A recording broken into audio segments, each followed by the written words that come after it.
Oke, baik. Selamat siang semua. Assalamualaikum warahmatullahi wabarakatuh. Salam sejahtera, shalom untuk kita semua. Om Swastiastu, Namo Buddhaya. Selamat datang di webinar dengan bahasan pengetahuan dan sikap kita sebagai masyarakat terhadap penyakit hipertensi. Dan webinar saat ini diketahui oleh Universitas 17 Agustus 1945, di dalamnya ada profesi apoteker, Angkatan 43 Universitas 17 Agustus, dan juga diketahui oleh dosen mata kuliah yang saya sebut dengan kasih dan hormat, Ibu Apoteker Yelvi Anwar, Magister Farmasi, yang saat ini belum bersama-sama dengan kita, namun Ibu akan bergabung. Dan sebelumnya saya ingin menyapa dulu lebih dari 70 peserta yang sudah mendaftar dan boleh bergabung di Zoom siang hari ini. Selamat siang semua. Harapan saya kita semua ada dalam keadaan sehat di tengah pandemi COVID-19 ini. Dan berterima kasih atas semua pihak terkait yang sudah mendukung kegiatan webinar saat ini yang diselenggarakan hari Selasa 26 Januari 2021 pada pihak universitas, Profesi Apoteker, Universitas 17 Agustus 1945 Jakarta, juga yang terkasih Ibu Yelvi Anwar, Magister Farmasi, sebagai dosen di mata kuliah KIA. Dan juga untuk kita semua, para peserta yang sudah tergabung di Zoom siang hari ini. Oke, baiklah. Dan sebelum kita mulai ke sesi pertama kita, mari kita dengarkan sepatah dua kata dari Ketua Panitia, Kak Hermawan, dan dipersilakan waktu dan kesempatannya. Baik, terima kasih. Assalamualaikum warahmatullahi taala wabarakatuh. Alhamdulillahirrabbilalamin, wa bihi nasta'inu ala umuri dunya waddin, wa ala alihi washabihi wassalam. Allahumma sholli ala sayyidina Muhammad wa ala alihi sayyidina Muhammad. Selamat siang semuanya. Apa kabar? Pertama, mari sama-sama kita panjatkan puji dan syukur kita kehadirat Allah Subhanahu wa taala. Karena pada kesempatan kali ini kita masih diberikan begitu banyak kenikmatan, yaitu nikmat berkumpul dengan keluarga kita dan juga nikmat kesehatan. Yang kita tahu pada saat ini kesehatan itu ternyata mahal gitu ya. Dan kita berdoa semoga saudara-saudara kita yang juga terdampak musibah baik di Sulawesi Selatan ataupun di daerah lainnya, semoga diberikan kekuatan, ketabahan, kesabaran dan juga solusi dari permasalahannya. Dan kita pun berharap semoga wabah yang menimpa ibu pertiwi kita yaitu Indonesia, yaitu dengan pandemi COVID-nya yang hampir sudah setahun ya, semoga cepat berlalu. Dan saya ucapkan terima kasih kepada moderator yang telah memberikan kesempatan kepada saya untuk berbicara sepatah ataupun dua patah kata. Terima kasih untuk menyapa kawan-kawanku semuanya yang sudah bergabung dan berpartisipasi. Saya ucapkan terima kasih juga yang sebesar-besarnya kepada Ibu yang terhormat yang mungkin belum bergabung ya, kepada Ibu Apoteker Yelvi Anwar MPAM, yang mana beliau adalah dosen Universitas 17 Agustus 1945 yang mengajar tentang mata kuliah Komunikasi, Informasi, dan Edukasi, yang tentunya selalu membimbing kita semuanya. Dan saya ucapkan terima kasih juga yang sebesar-besarnya kepada temanku seperjuangan, yaitu saudari Lydia Natalia Espam, yang mana beliau pada kesempatan kali ini akan menjadi narasumber yang tentunya akan berbagi ilmunya dengan kita semuanya yang tentunya bermanfaat. Dan mudah-mudahan semoga teman-teman bisa menyimak. Dan saya ucapkan juga terima kasih kepada kawan-kawanku semuanya panitia yang telah bekerja sama sehingga terlaksananya acara pada kesempatan kali ini. Terima kasih. Dan saya ucapkan terima kasih juga kepada para peserta yang sudah bergabung dan menyempatkan waktunya. Semoga bisa mengikuti acara ini sampai akhir dengan nyaman, santuy, mau posisi rebahan ataupun sambil berdiri gitu ya. Santuy aja, yang penting bisa mengikuti acara sampai akhir, yang tentunya bisa mendapatkan ilmu yang bermanfaat. Mungkin itu saja yang bisa saya sampaikan, kurang lebihnya mohon dimaafkan. Saya kembalikan ke moderator. Wassalamualaikum warahmatullahi taala wabarakatuh.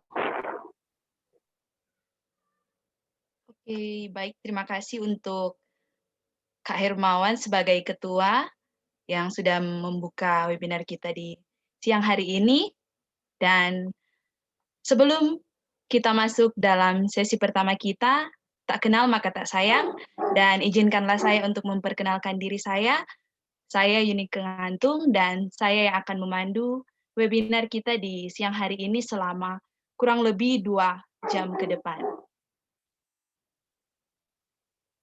Sebelum kita masuk dalam pemaparan materi, saya akan memperkenalkan terlebih dahulu narasumber kita di siang hari ini, yang juga sudah hadir bersama-sama dengan kita, dengan kasih saya sapa Kak Lydia Natalia, Sarjana Farmasi, sebagai mahasiswa aktif di Universitas 17 Agustus 1945 Jakarta, khususnya di Profesi Apoteker UTA 45 Jakarta. Selamat siang, Kak. Halo, siang. Lydia. Halo. Halo semua. Baiklah. Saat ini juga saya akan menyampaikan beberapa hal dan informasi terkait yang harus kita perhatikan selama webinar berlangsung. Yang pertama, kepada seluruh peserta webinar untuk memperhatikan audio, dimatikan atau di-unmute selama webinar berlangsung. Yang kedua, webinar akan diadakan 2 sesi, yaitu sesi pertama, pemaparan materi, dan sesi kedua, kita masuk di forum tanya-jawab atau diskusi. Ketiga peserta dapat mengajukan pertanyaan lewat kolom komentar di aplikasi Zoom secara langsung, dan jangan lupa menulis nama dan nama daerah Anda. Pertanyaan akan dipilih secara random dan akan dijawab pada forum diskusi nanti. Dan yang terakhir, peserta diwajibkan mengisi absen, pretest, dan posttest sesudah webinar, dan akan disebarkan melalui link di kolom komentar aplikasi Zoom maupun WhatsApp grup oleh panitia. Jadi, sekarang kita masuk pada pokok webinar kita di siang hari ini, yaitu pemaparan materi. Langsung saja, Kak Lydia Natalia, waktu dan kesempatan dipersilakan.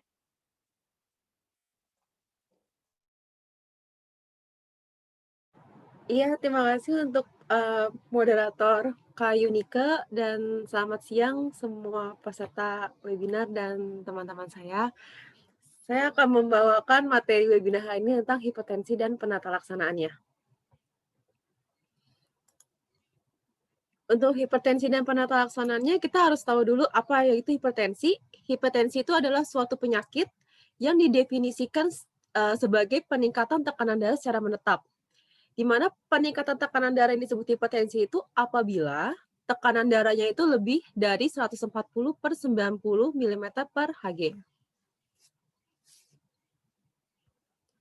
Untuk klasifikasi hipertensi sendiri dibagi menjadi 4, yaitu untuk normal itu di bawah 120, yang atasnya, dan bawahnya di bawah 80. Untuk prahipertensi atasnya 120/139/80/89. Untuk hipertensi derajat pertama 140 sampai 159/90-99, dan untuk hipertensi derajat kedua yaitu di atas 160 dan bawahnya di atas 100. Menurut data WHO sendiri, pada tahun 2015 menunjukkan sekitar 1,13 miliar orang di dunia menyandang hipertensi, yaitu di mana artinya 1 dari 3 orang di dunia ini terdiagnosis hipertensi. Dan kurang lebih diperkirakan sekitar pada tahun 2025 akan ada sekitar 1,5 miliar orang yang akan terkena hipertensi, Dan diperkirakan setiap tahunnya 9,4 juta meninggal akibat hipertensi dan komplikasinya. Ini sih yang paling bahaya di hipertensi. Untuk hipertensi sendiri, itu dibagi menjadi dua, yaitu hipertensi primer, yang penyebab itu belum diketahui secara pasti. Biasanya itu dari pola hidup sehat, dan genetik juga termasuk dari hipertensi primer, tapi didominasi itu oleh pola hidup yang tidak sehat, seperti makan makanan yang mengandung banyak alkohol, banyak garam, rokok, alkohol gitu, obesitas. Sedangkan kalau hipertensi sekunder itu yaitu hipertensi yang diakibatkan oleh suatu penyakit tertentu atau penggunaan obat-obat tertentu. Misalnya dia punya penyakit ginjal atau dia punya penyakit diabetes, pembuluh darah, atau dia mengkonsumsi obat-obat yang mengandung estrogen atau hormon seperti pil KB gitu. Itu juga dapat memicu hipertensi sekunder. Untuk faktor resikonya sendiri yang seperti kita tahu, genetik yang pertama ya. Yang kedua itu obesitas atau kelebihan berat badan. Kelebihan asupan natrium, itu yang biasanya makan yang asin-asin terlalu berlebih. Dislipidemia atau kolesterol. Kurangnya aktivitas fisik, sama defisiensi vitamin D. Kalau gejala secara umumnya ini tidak terlalu menjadi patokan, tapi biasanya salah satunya adalah sakit perut yang berlebihan, terus tiba-tiba ada penurunan kesadaran, mimisan, nafsu makannya berkurang, sering sakit, mual atau muntah.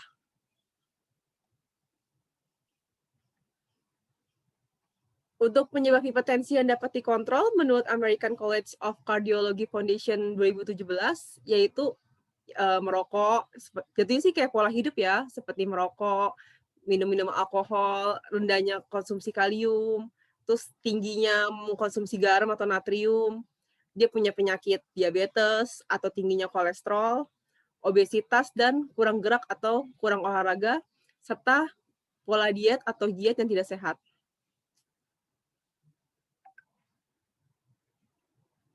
Untuk penyebab hipertensi yang tidak dapat dikontrol, menurut American College of Cardiology Foundation 2017, yaitu seperti psikososial stresnya, atau stres ya, stres psikologi, lahir prematur, lahir dengan berat badan kurang, dia mempunyai gangguan fungsi ginjal, riwayat keluarga hipertensi, usia, jenis kelamin, terutama laki-laki, sama sleep apnea, dan diet yang kurang sehat juga.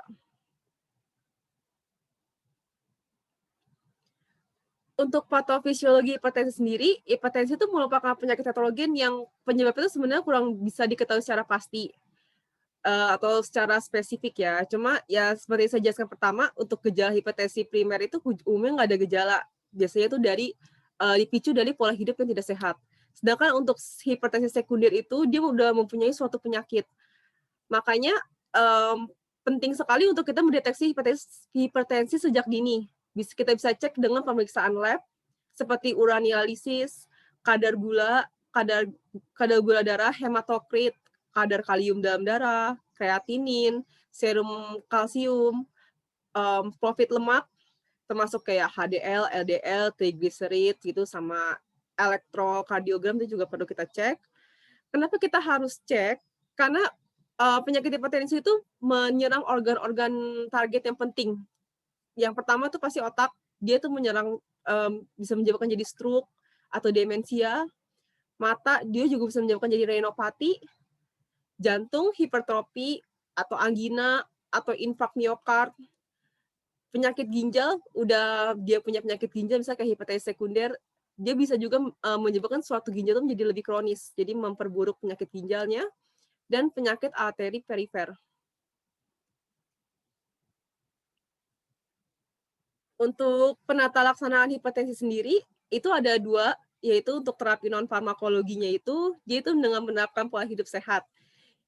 Untuk yang dianjurkan itu seperti pola makan atau gizi yang seimbang, seperti pembatasan gula, pembatasan garam, terus makanan-makanan berlemak juga dibatasi, terus mempertahankan berat badan juga, aktivitas fisik, olahraga seperti yang kayak senam gitu, olahraga atau lari pagi tuh jalan-jalan pagi, itu kurang lebih 30 menit dalam 3-5 hari. Jadi nggak perlu setiap hari, tapi 30 menit aja dilakuin dalam waktu 3 atau 5 hari aja dalam 1 minggu. Terus stop merokok, terus sama membatasi konsumsi alkohol kalau yang minum, tapi sebaiknya ya jangan minum. Untuk ini untuk terapi non farmakologinya ya, yaitu penurunan berat badan, diet yang sehat, diet rendah garam, diet kalium. Di sini bisa dilihat hipertensi yang diperkirakan turun, misalnya kayak kita bisa menurunkan berat badan, kita bisa mengurangi tensi kita sekitar 5 yang di atasnya, yang bawahnya itu 2/3. Jadi penurunan berat badan, diet sehat, diet rendah garam, diet tinggi kalium, aktivitas fisik, dan pembatasan alkohol itu dapat menurunkan tekanan darah sistoliknya.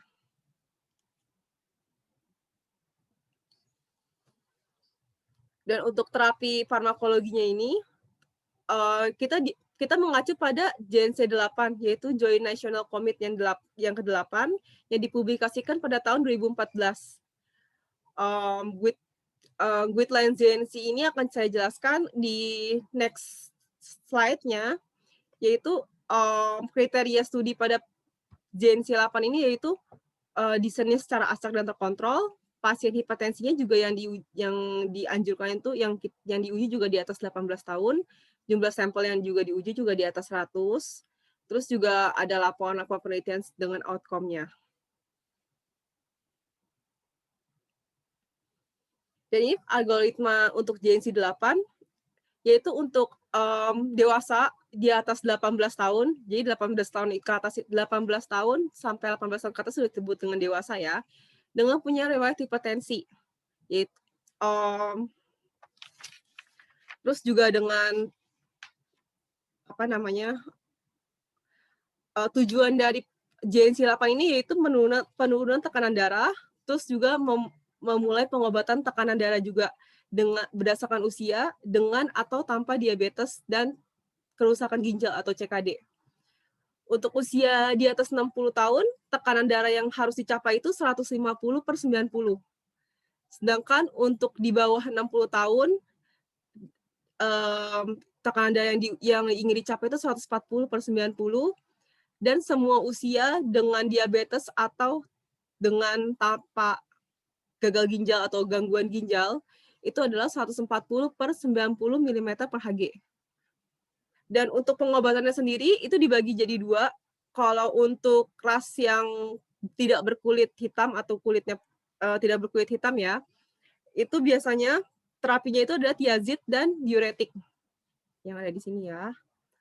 Terapinya itu adalah tiazid dan diuretik, ACI atau ARB atau CCB dengan atau tanpa terapi kombinasi. Tidak atau dengan terapi kombinasi, maaf. Sedangkan kalau untuk yang kulit hitam, biasanya itu dia menggunakan terapi tiazid, diuretik tiazid, dan CCB dengan atau tanpa kombinasi. Sedangkan untuk pasien yang sudah mempunyai gagal ginjal, terapi yang disarankan dan dianjurkan hanya ACI dan ARB dengan atau terapi kombinasi, karena ACI dan ARB ini adalah salah satu obat hipertensi yang aman untuk penyakit gangguan ginjal. Terus jika tekanan darahnya itu juga belum turun, maka dilakukanlah adalah strategi A dan B, tiazid atau ARB, dan strategi C itu melakukan pengobatan dengan dosis maksimal. Itu jika tidak tercapai ya, yang di sini itu tidak tercapai. Nah, kalau jika tidak tercapai lagi, maka pengobatan yang kepatuhan maka akan menggunakan terapi kombinasi. Dan jika masih belum tercapai lagi, akan ditambahkan dengan kelas pengobatan lagi, seperti dengan beta blocker atau aldosteron antagonis, atau dengan lainnya.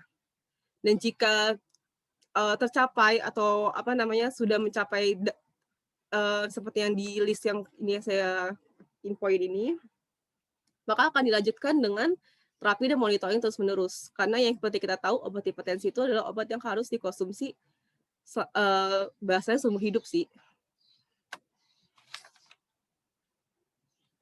Untuk komplikasi hipertensi, Bahaya hipertensi dapat meningkatkan resiko terjadinya kardiovaskular. Setiap peningkatan 20 mm per Hg tekanan darah sistolik atau 10 mm per Hg tekanan darah diastolik dapat meningkatkan resiko kematian akibat penyakit jantung iskemik atau stroke. Inilah yang ditakutkan oleh penderita hipertensi, itu adalah komplikasinya. Dia tuh menyerang organ-organ target seperti otak, ya stroke, mata, renopati, terus ischemic heart disease atau apa ya sebetulnya stroke iskemik ya, atau gagal jantung, gagal ginjal, dan peritoneal arterial disease. Apa sih waktu yang tepat untuk meminum obat hipertensi? Obat hipertensi itu dianjurkan untuk diminum biasanya itu pagi hari, sekitar pukul 9 sampai pukul 11 pagi ya. Dan yang paling rendah itu ada di malam hari, makanya biasanya orang di malam hari jarang minum obat hipertensi.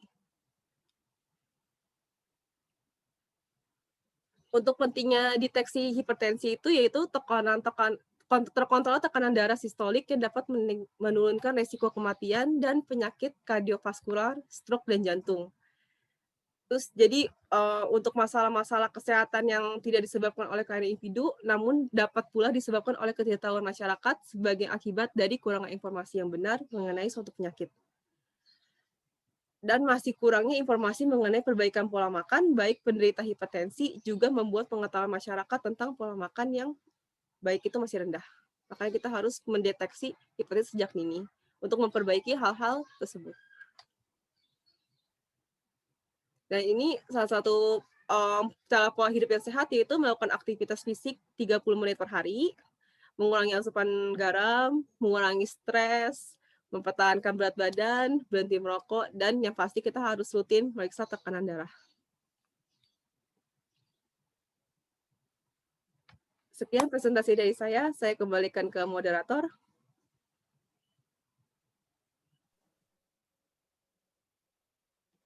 Oke, baiklah. Banyak ilmu yang boleh kita ambil dan petik, seperti apa itu hipertensi, sampai bagaimana cara pengobatan dan pencegahannya ya teman-teman. Sangat menarik materi yang dipaparkan oleh Kak Lydia. Diucapkan terima kasih untuk Kak Lydia yang sudah boleh berbagi ilmu untuk kita sekalian dengan tema hipertensi atau tekanan darah tinggi. Dan saya ingin menyapa juga sudah bergabung bersama-sama dengan kami, bersama-sama dengan kita semua. Saat ini dengan hormat saya sebut Ibu Apoteker Yelvi Anwar, Magister Farmasi. Selamat siang, Bu. Semoga selalu dalam keadaan sehat. Ya, selamat siang semua. Tadi sudah dipanggil ya, Ibu, ya, untuk pembukaan ya. Iya, Bu. Ya, baik. Terima kasih untuk tim yang sudah menyelenggarakan webinar pada siang ini ya. Mohon maaf, Ibu, sedang kurang sehat, jadi tidak bisa buka videonya. Tadi Ibu sudah lihat presentasinya menarik ya. Silakan jika ada yang ingin menanyakan tentang terkait topik kita hari ini yaitu hipertensi. Kemudian terima kasih juga kepada peserta yang sudah bergabung dan kepada tim yang sudah menyiapkan penyelenggaraan webinar kita hari ini. Mungkin itu saja barangkali ya masukan dari Ibu. Silakan jika ada yang ingin kita diskusikan, silakan. Ya, terima kasih. Assalamualaikum warahmatullahi wabarakatuh.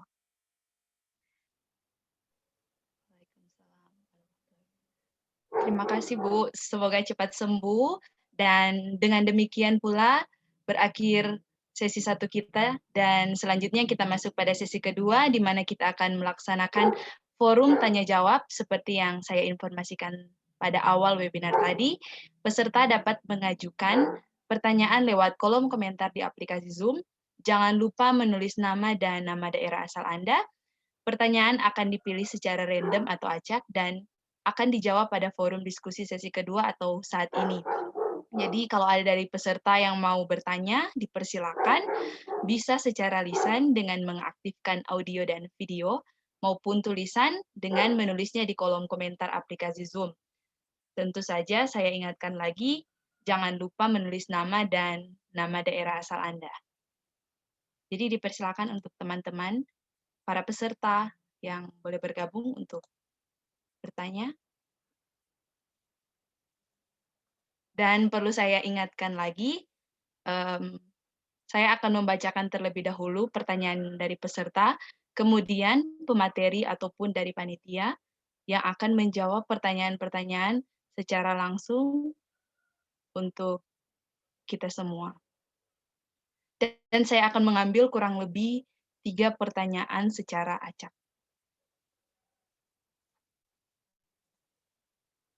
Baik, di sini sudah masuk pertanyaan yang pertama dari Ivana Jane Kasilda, Bekasi. Selamat siang, Kak. Papa saya kan ada hipertensi dan meminum obat-obatan hipertensi banyak begitu, Kak. Apakah ada pengobatan alternatif seperti jamu atau herbal gitu? Terima kasih. Oke, baiklah. Terima kasih untuk Kak Ivana Jane Kasilda yang sudah boleh bertanya. Dan pada kesempatan ini saya mempersilahkan untuk Kak Lydia atau dari teman-teman panitia untuk menjawab pertanyaan yang sudah saya bacakan. Terima kasih.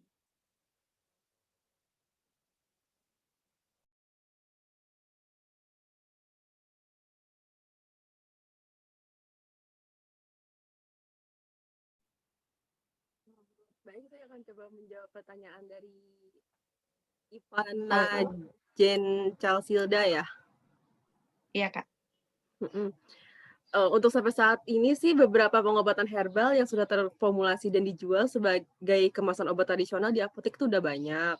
Cuman namun untuk pengobatan hipertensi merupakan pengobatan yang harus dilakukan secara rutin dan spesifik terhadap masing-masing individu.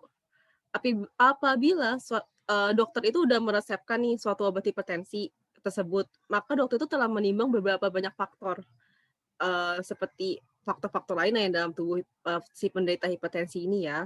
Sehingga untuk efek samping dan manfaatnya sudah dipertimbangkan. Jadi sejauh ini sih untuk obat-obat hipertensi tergolong lebih aman dikonsumsi dengan jangka panjang dibandingkan pengobatan-pengobatan alternatif atau herbal yang kita juga kurang tahu kan efek sampingnya apa. Jadi kalau menurut saya sih tetap dilanjutkan aja pengobatan dokternya dibanding dan dokternya juga pasti sudah menimbang kok yang terbaik juga. Dibandingkan kita beralih ke obat-obat alternatif yang kita juga kurang tahu efek sampingnya apa nanti ke tubuh gitu. Terima kasih.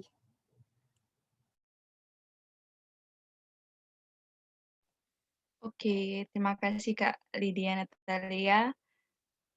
Dan ada juga pertanyaan selanjutnya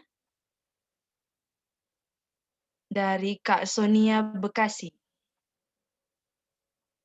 Kak mau nanya,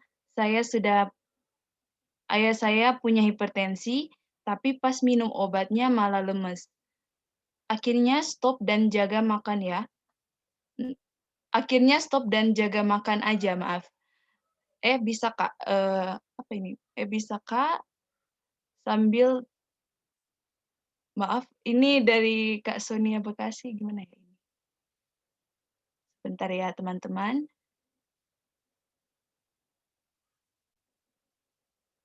Oke, baik. Intinya dari pertanyaan ini, jadi sebenarnya dari masalah dari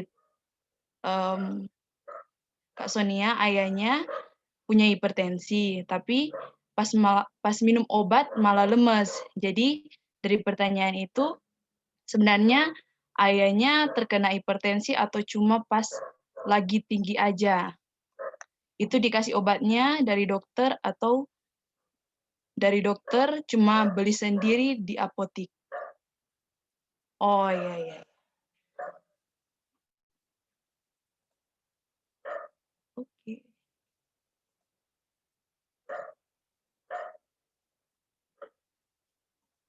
Oke, kayaknya kita ganti pertanyaan ya teman-teman. Saya juga agak susah menangkap ini. Gimana?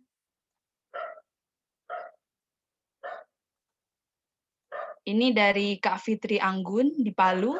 Permisi Kak, ingin bertanya, misalnya pada pasien masuk rumah sakit dan pasien tersebut juga mengalami hipertensi.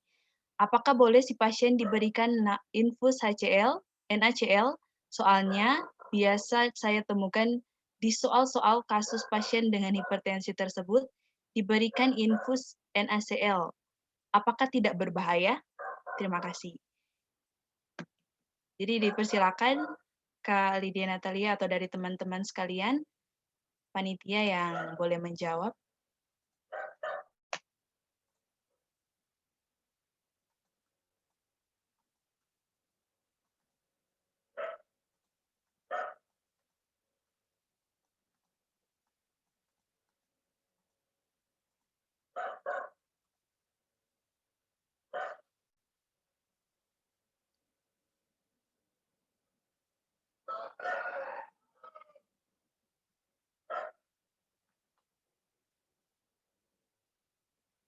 Jadi inti dari pertanyaannya, apakah seorang yang mengalami hipertensi boleh nggak diberikan infus NaCl?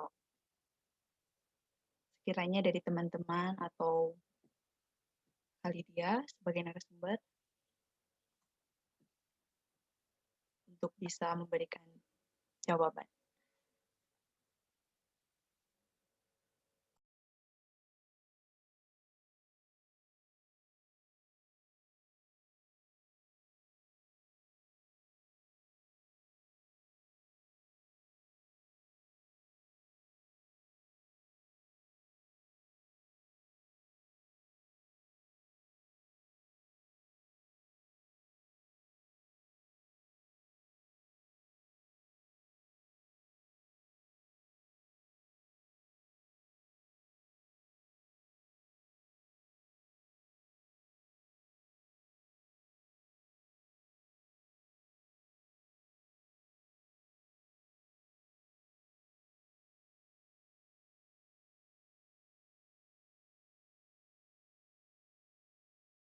Oke, sambil mencari jawaban untuk Kak Fitri di Palu yang bertanya soal kasus diberikan infus NaCl untuk penderita hipertensi berbahaya atau tidak.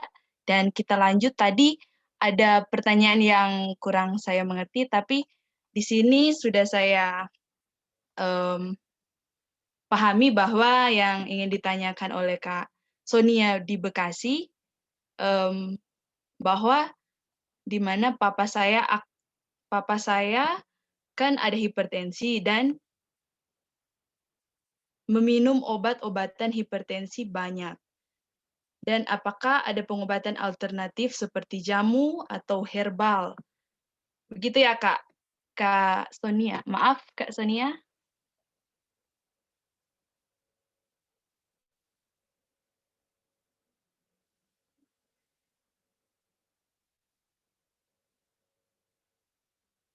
Kak Sonia.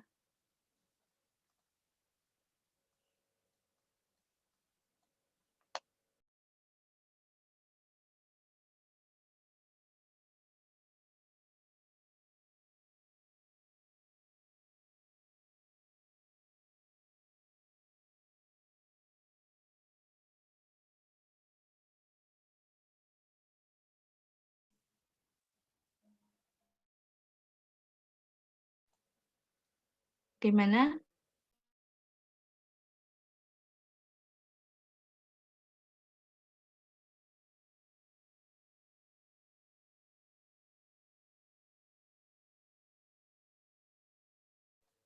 Jadi sambil menunggu teman-teman kita untuk mencari jawaban, saya mungkin akan merangkum sedikit materi yang sudah dipaparkan oleh Kak Lydia, yaitu soal hipertensi, di mana mungkin dari antara kita semua sudah sering mendengar dan sudah tahu terhadap penyakit hipertensi atau tekanan darah tinggi. Banyak di antara kita juga sudah mengalami baik keluarga, teman, kerabat, bahkan pribadi kita sendiri. Penyakit ini juga dikenal sebagai silent killer karena sering muncul tanpa gejala dan tahu-tahunya sudah bahaya sampai bisa pada kematian. Penyakit hipertensi ini juga menimbulkan banyak komplikasi. Penyakit lain seperti jantung, stroke, dan jika tidak ditangani serius, maka akan berujung pada gagal ginjal dan pada kematian. Dalam materi tadi juga sudah dipaparkan bahwa seseorang yang dikatakan hipertensi itu jika tekanan darahnya lebih dari 140/90 mm air raksa, dan seorang mengalami hipertensi juga karena faktor genetik dan pola hidup atau kebiasaan yang kurang baik. Dan untuk penanganan penyakit ini, penyakit hipertensi disesuaikan dengan usianya, penyakit penyerta juga dari pasien masing-masing pasien. Pencegahan untuk penyakit hipertensi yang dapat terkontrol dengan menerapkan pola hidup sehat. Mungkin itu beberapa poin yang bisa saya sampaikan terkait dengan bahasan kita hari ini tentang hipertensi. Kembali lagi di pertanyaan, bagaimana Kak Lydia, teman-teman panitia?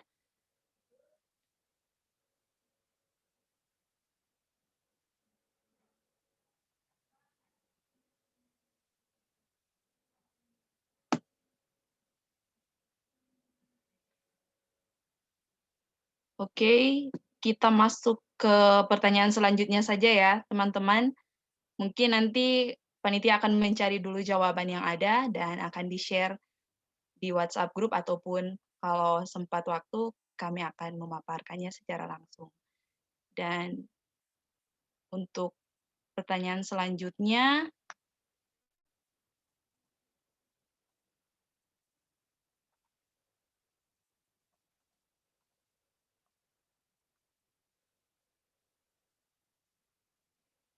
oh ya, ini ada feedback dari Kak Sonia Bekasi. Jadi maksud saya, kan tadi diinfokan hipertensi itu pengobatan seumur hidup. Tapi ayah saya bisa tanpa obat, udah stabil tekanan darahnya. Jadi sebenarnya beneran hipertensi atau cuma naik sesaat aja? Oh ya, oke. Bagaimana Kak Lydia? Halo. Kak Lydia. Ya, saya mau coba menjawab pertanyaannya Kak Fitri Anggun dulu ya, yang dari baik. Palu ini. Untuk cairan infusalin ini, maaf, untuk cairan infus NaCl untuk pasien hipertensi apa boleh atau enggak diberikan? Kalau misalnya diberikan sih sebenarnya menurut saya sih tidak sih. Jadi mungkin yang dimaksud di pertanyaan ini pasien, mungkin pasiennya itu bukan hipertensi kali ya. Mungkin soalnya untuk apa namanya, mungkin dia masuk ke rumah sakit itu dia mengalami hipertensi, tapi mungkin sebenarnya kendalanya dia masuk ke rumah sakit atau berarti kalau masuk ke rumah sakit kan mungkin dia sudah sempat drop ya, sudah sempat ya lemes lah gitulah ya.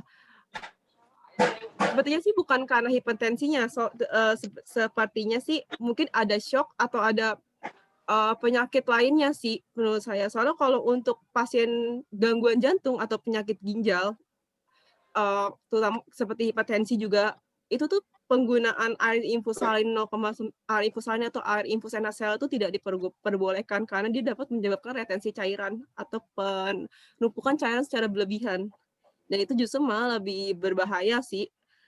Kecuali pasiennya itu setelah dicek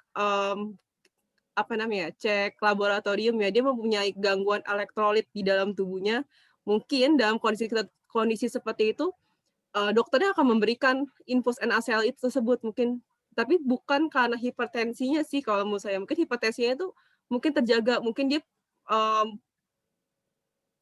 mungkin karena hipertensi terjaga terus dia shock atau dia punya penyakit lain atau punya kendala lain yang akhirnya dibawa ke rumah sakit, maka diberikan infus NaCl. Mungkin sih menurut saya sih nangkapnya seperti itu pertanyaannya. Tapi kalau untuk orang yang punya hipertensi terus dia kena hipertensi terus dia diberikan infus NaCl sih itu tidak boleh sih. Dan itu agak berbahaya sih karena dapat menyebabkan itu retensi cairan lagi dan volume cairan berlebih, nanti yang akan jadi penumpukan cairan di ginjalnya atau di dalam tubuhnya itu, terutama juga dapat menyebabkan edema yang kita khawatirkan. Jadi saya sih menjawab seperti itu. Kalau misalnya ada yang atau misalnya Kak Fitri masih ada yang mau ditanyain lagi sih nggak apa-apa.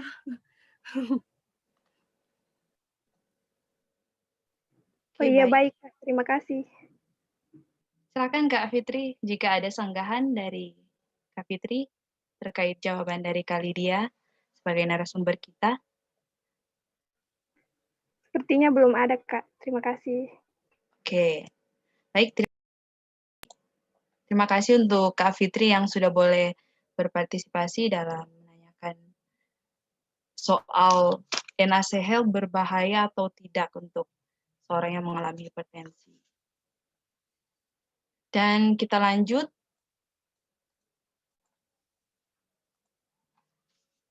Masih lagi bersama Kak Sonia di Bekasi, bahwa tadi ada kesalahan pemahaman dari saya. Mohon maaf Kak Sonia. Jadi di sini Kak Sonia ada feedback di chat room. Di sini dia katakan, jadi maksud saya kan tadi diinformasikan hipertensi itu pengobatan seumur hidup, tapi ayah saya bisa tanpa obat udah stabil tekanan darahnya. Jadi sebenarnya beneran hipertensi atau cuma naik sesaat? Begitu Kak Lydia. Silakan. Iya. Yang pertama, waktu ketika pertama kali ke dokter, di diagnosis hipertensi kan itu nggak mungkin sekali 2 kali kan. Sekali dia ke dokter, dia ngecek tensi, terus dikasih obat kan nggak mungkin sama dokter. Pasti kan biasanya pengobatan berulang kali, akhirnya dokter bisa mendiagnosis kalau seseorang itu terkena hipertensi. Dan jika ayah Kak Sonia ini tekanan darahnya stabil tanpa minum obat, kalau sebaiknya obat hipertensi itu tidak bisa diputus. Obat hipertensi itu sebenarnya adalah obat yang diminum seumur hidup. Jadi jika tekanan darahnya stabil, terus nggak minum obat, terus dia jadi stabil, cuma jaga pola makan, sebaiknya tetap diminum. Dan tetap dimonitoring ke dokter. Tetap juga dijaga pola hidup sehat. Karena kita nggak tahu yang namanya hipertensi itu tiba-tiba kita stabil nih sekarang hipertensi, terus tiba-tiba ada serangan fajar, terus tiba-tiba tekanan darahnya naik lagi. Sedangkan kita nggak punya amunisi atau kita nggak punya simpanan untuk menjaga kontrol hipertensi tersebut, tiba-tiba naik lagi, itu malah lebih berbahaya. Jadi sebaiknya tetap diminum obat hipertensi itu, dan harus selalu kontrol ke dokternya. Meskipun tiba-tiba hipertensinya normal terus nggak diminum obatnya, tetap obat hipertensi itu harus diminum setiap hari dan setiap saat harus diminum, dan jangan sampai ada yang terlewat sih. Dan harus tetap dimonitoring jika ingin mau melepas obat atau menstop obat atau ingin mengurangi dosis, itu harus tetap kembali ke dokter dulu. Tidak bisa main langsung cut obatnya tuh di stop. Terima kasih, Kak Sonia. Oke, baik Kak Lydia, terima kasih. Bagaimana Kak Sonia? Jika ada feedback, boleh bisa secara langsung lewat mengaktifkan audio atau boleh di chat room aplikasi Zoom. Jadi saya ringkas ya untuk jawaban dari Kak Lydia bahwa jika seorang yang sudah mengalami hipertensi, obat hipertensi itu tidak boleh diputus dan harus diminum seumur hidup, dan juga harus dimonitoring atau dipantau baik pengurangan dosis maupun perhentian obatnya. Begitu kira-kira. Oke, sudah cukup dari Kak Sonia. Mungkin beberapa pertanyaan yang mungkin kita bisa sampaikan dan jawab. Untuk beberapa pertanyaan, mohon maaf belum bisa dipaparkan secara langsung dan dijelaskan secara langsung, tetapi panitia akan mencoba menjawab di WhatsApp group ataupun lewat email terkait dengan pertanyaan-pertanyaan yang sudah disampaikan di room maupun di chatting di aplikasi Zoom.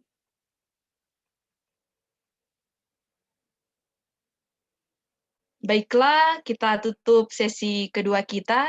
Dengan demikian berakhir sudah forum diskusi kita di sesi kedua. Tanpa terasa, saat ini kita berada di penghujung akhir webinar kita. Sebelum mengakhiri webinar kita di siang hari ini, panitia akan mengambil dokumentasi terlebih dahulu. Dipersilakan kepada panitia yang sudah ditugaskan. Silakan.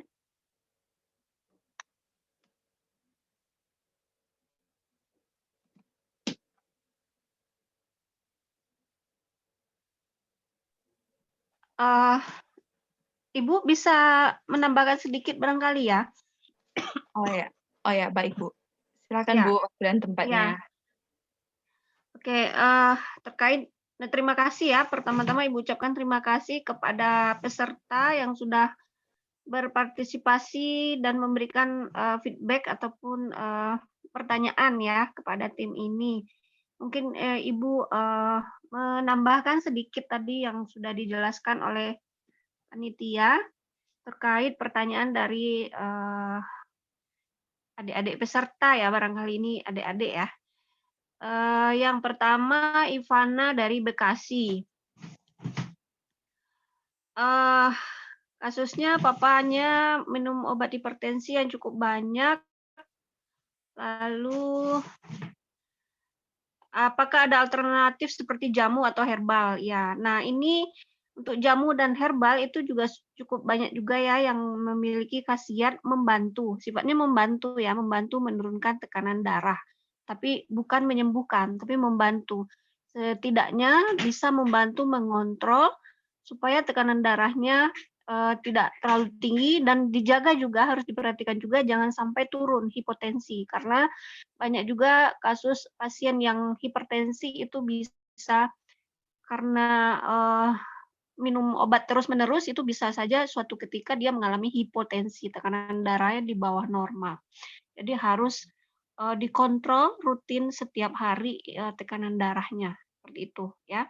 Nah, untuk herbalnya ini bisa nanti mencari informasi kepada pihak yang memang sudah mumpuni dengan obat herbal. Nah, untuk herbal ini kalau Ibu bisa boleh merekomendasikan bisa dilihat di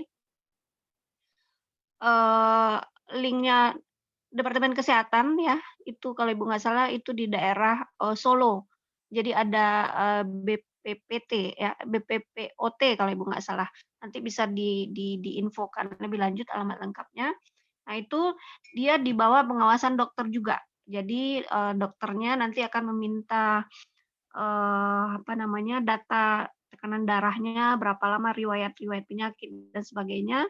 Lalu diberikan ramuan, itu ramuannya herbal, kemudian beberapa saat kemudian nanti diminta untuk mengontrol kembali seperti itu. Nah, jika seandainya ini mungkin juga termasuk jawaban pertanyaan dari yang lain ya. Seandainya nanti mengkonsumsi obat herbal itu dipastikan jangan minum bersamaan dengan obat yang sintetik atau yang diresepkan dokter di rumah sakit ya. Minimal dijarakkan 2 jam supaya apa? Supaya kita harus menghindari kemungkinan terjadinya adanya interaksi antara obat herbal dengan obat sintetik atau obat kimia ya. Kemudian pertanyaan siapa lagi tadi ya? Sebentar Ibu cek.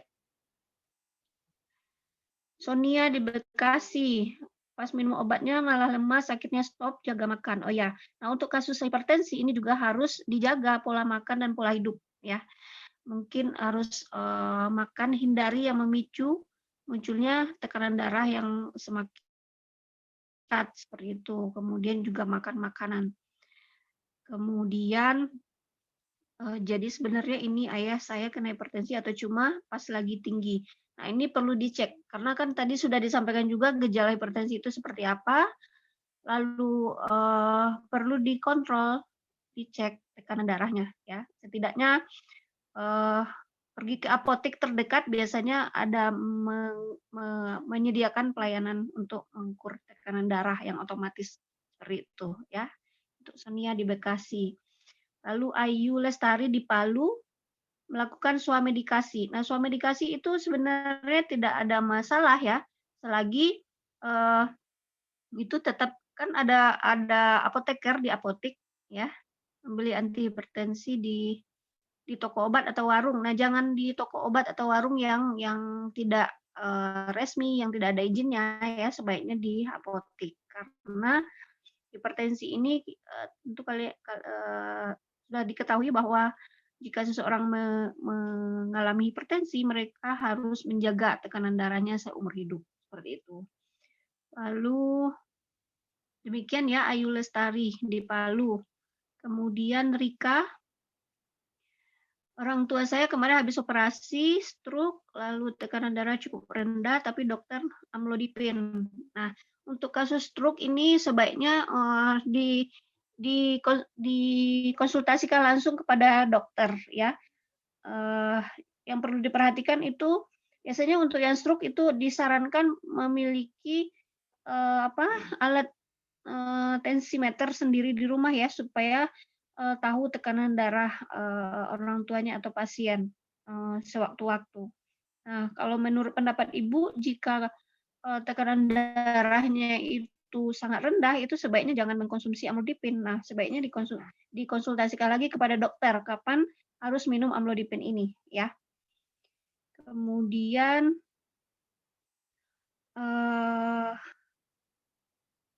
tadi Sonia lagi ya, sudah ya.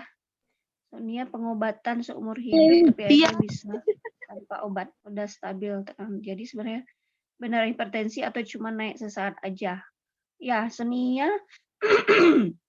Nah, tadi sudah disebutkan ya definisi hipertensi itu seperti apa. Mungkin nanti tim bisa menjelaskan lebih lanjut untuk memastikan apakah pasien atau orang tuanya itu hipertensi atau pasti tinggi.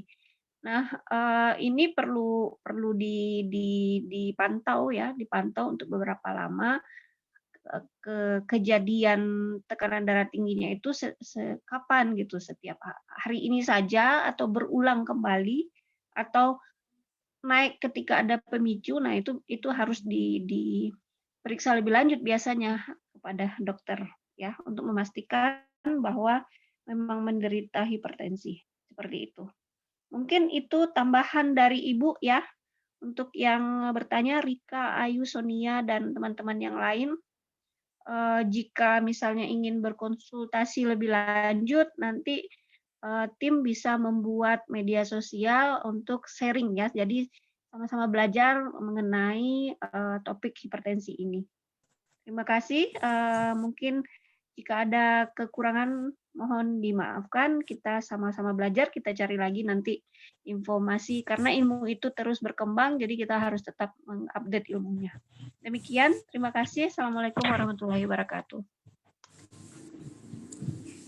Baik, terima kasih banyak atas tambahan untuk setiap pertanyaan dan juga sekalian closing statement dari Ibu Yelvi Anwar untuk kita semua. Sekali lagi, terima kasih banyak, Bu.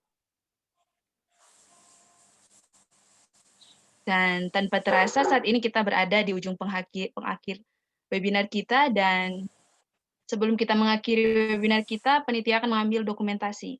Tapi tadi sudah diambil ya, teman-teman panitia?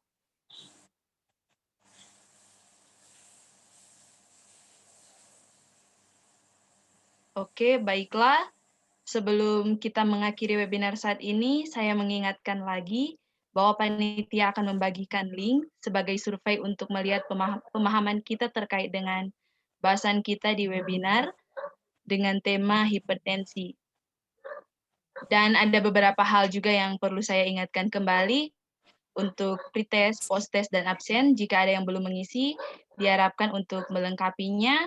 Pembagian sertifikat juga akan diinformasikan lebih lanjut di WhatsApp group, dan informasi-informasi dan pertanyaan-pertanyaan yang belum terjawab saat ini, panitia akan menjawabnya dan menginformasikan melalui WhatsApp group yang sudah dibuat.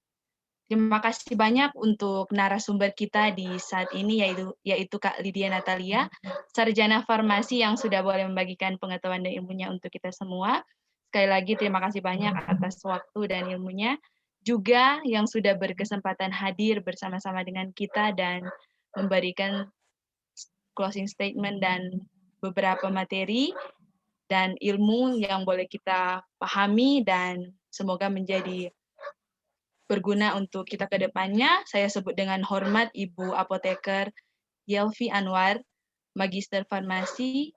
Terima kasih banyak, Bu, dan terima kasih juga untuk semua partisipan, para peserta dari berbagai daerah yang boleh bergabung saat ini, dan teman-teman panitia yang sudah merencanakan dan melaksanakan webinar saat ini. Semoga semua ilmu dan pengetahuan ini boleh bermanfaat untuk kita semua, juga untuk kita yang mendengarkan dan yang mungkin tadinya masih awam, masih belum paham tentang penyakit hipertensi, besar harapan kami setelah adanya webinar ini boleh mengenal dan mengetahui bagaimana sikap kita sebagai masyarakat untuk lebih peduli dengan kepatuhan kita dalam pencegahan dan pengobatan penyakit hipertensi atau tekanan darah tinggi.